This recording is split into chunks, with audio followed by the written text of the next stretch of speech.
Hei bestis, japin teile veidi kultuuripealinnast. Euroopa kultuuripealinn Tartu 2024 kuulub kõigile, ka noortele. Aga kuidas jõuab kultuuripealinna programm nendeni?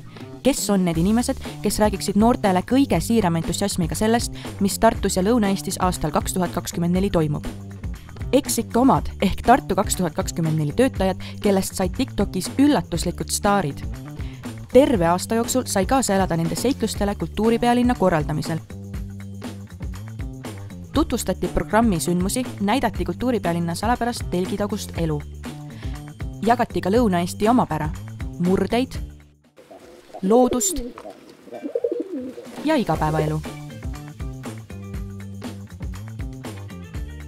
Eesmärk näidata noortele, et Tartu ja Lõuna-Eesti on põnev sihtkoht, kus on toimumas palju lahedat.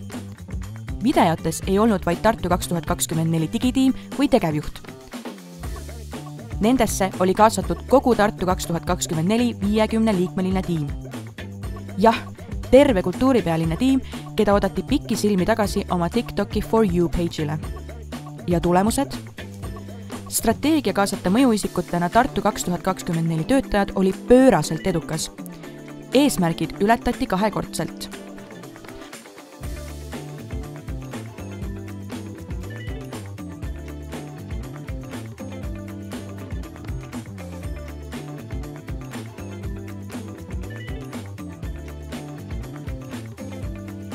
Tartu 2024 TikTok oli noortele infoliiniks, kust sai alati oma küsimustele vastuseid.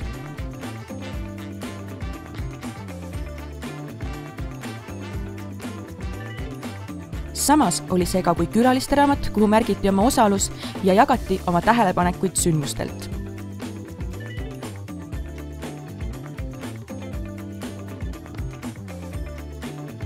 TikToki sisu meeldis noortele nii väga, et aasta lõpus nõuti, et kultuuripealinn kestaks veel edasi mitu aastat.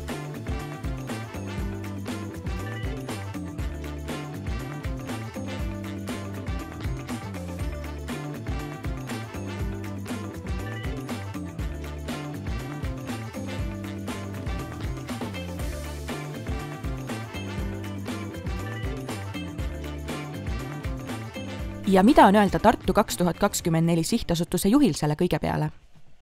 Slay.